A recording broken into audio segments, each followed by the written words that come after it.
Allah menurunkan wahyu untuk meminta Nabi menikahi Sayyidah Aisyah. Maka dinikahkanlah pada saat itu Nabi dengan Sayyidah Aisyah dengan dua proses. Proses pertama dipinggit dulu. Ada 3 versi. Versi pertama dalam usia 6 ke 7 tahun. Dipinggit oleh Nabi SAW. Dipinggit tuh dinikahin dulu, tapi tidak dipergauli. Ya kan? Nanti setelah tumbuh dalam kondisi yang sesuai, baru kemudian disatukan dalam satu rumah yang sama. Tahan. Halo? Baik. Versi kedua, usia 17 ke 18 tahun. Ini versinya Imam At-Tabari dan turunannya. Yang ini versinya Al-Bukhari. Versi ketiga, usia 20 tahun.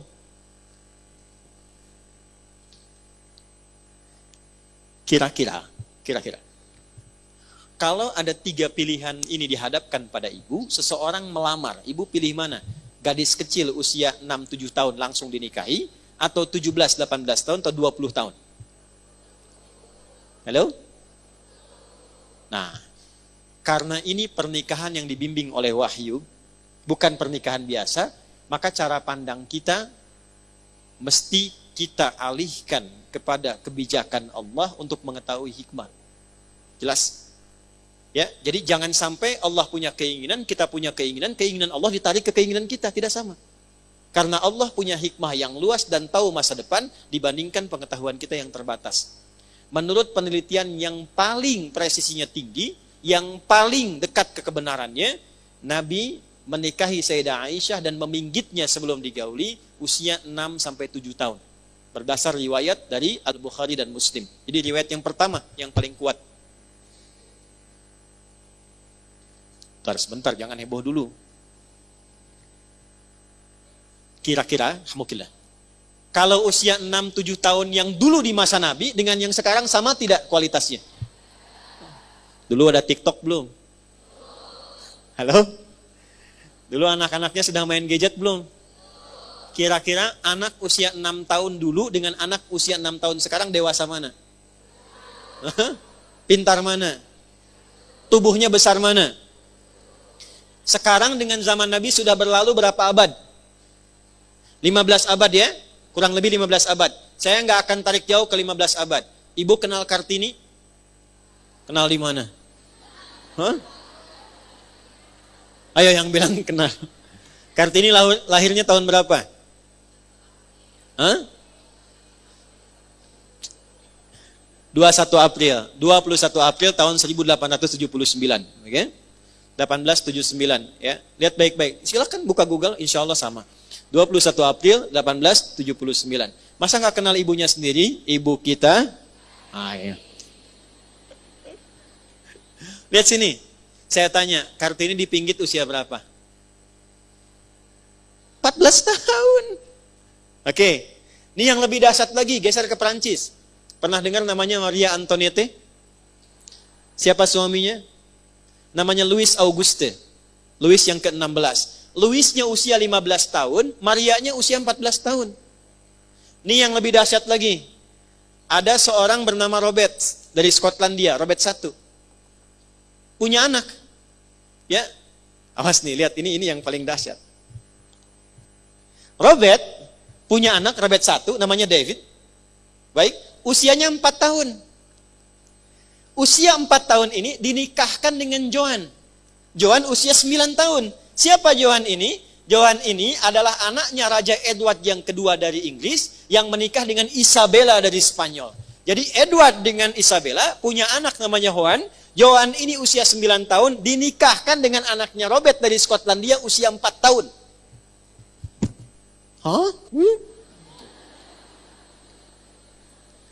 Jadi kalau ibu mau ngukur kejadian di masa lalu, jangan diukur dengan kejadian kita sekarang. Karena kondisinya tidak sama. Keadaannya berbeda. Hukum masa lalu, tradisi masa lalu, bawa ke pengetahuan masa lalu. Lihat di sana, jangan dibawa ke hukum sekarang. Karena kondisi perempuan-perempuan, bahkan di era 100 tahun ke belakang saja, nggak sama dengan sekarang. Mereka 9 tahun itu sudah kuat, sudah balik, sudah beraktivitas. Tidak sama dengan sekarang. Jadi kalau orang Eropa sekarang keluarkan, ini melanggar HAM, ini begitu, mereka lupa. Kalau di negara mereka sendiri, bahkan di bawah itu 4 sama 9 tahun. Di Perancis 14 tahun. Nah kenapa? Karena pada masa itu kondisinya tidak sama dengan sekarang. Secara psikologi, secara antropologi, dan lain sebagainya. Jelas sampai sini? Satu, jadi saya jawab dari isu budaya dulu. Kalau nanti ibu ada yang tanya, di Islam tuh Nabi, maaf ya, saya tidak bisa mengungkap kata ini karena terlalu kasar. Masa Nabinya senang dengan anak kecil? Anda bisa jawab, raja Anda aja nikah sama anak kecil. Ya, Nabi saya sudah dewasa, raja Anda masih kecil 4 tahun sudah nikah. Gitu kan? Nah, itu cara menjawabnya. Jelas? Jadi yang paling aneh sekarang, sejarah-sejarah di Eropa yang punya sejarah demikian, justru digunakan untuk menyerang Islam dengan kondisi tadi, padahal dalam budayanya pun mereka sudah berlakukan jauh sebelumnya. Jelas sampai sini? Oke, jadi itu dari kondisi usia. Sekarang apa hikmahnya?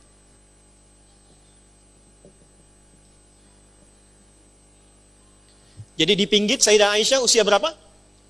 6 ke 7 tahun. Nanti baru satu rumah dengan Nabi saat nanti tahun kedua hijrah. Jadi begitu sampai di Madinah, 2 tahun dari situ, ambil yang paling ujungnya, 7 tahun, 7 tambah 2 berapa? 9. Maka dalam usia 9 tahun itulah kemudian diantarkan oleh ibunya dan dijemput oleh Nabi SAW. Didandani dulu, kemudian datang Nabi diantarkan oleh ibunya. Maka tinggallah bersama Nabi dalam usia 9 tahun. Jelas sampai sini? Saya tanya, ini hikmah. Nabi dengan Sayyidah Aisyah punya anak tidak? Pikir-pikir dulu, jangan langsung tidak. Nih, Sayyidah Aisyah itu punya gelar namanya Ummu Abdullah, ibunya Abdullah. Kok bisa nggak punya anak? Ayo. Ibunya Abdullah. Kira-kira Abdullah itu punya anaknya siapa? Nah, sebentar, pikirkan dulu. Anaknya siapa? Kita mulai dengan 1 juta.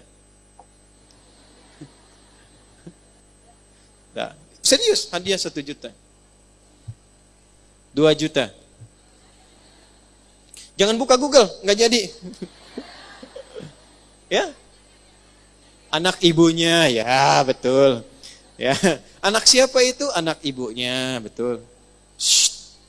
5 juta. Waktu habis dah. Ini, Sayyidah Aisyah selama menikah dengan Nabi dan berumah tangga tidak punya keturunan. Saking inginnya punya keturunan, maka beliau mengadopsi 2 anak. Abdullah anaknya Asma binti Abu Bakar, adiknya juga.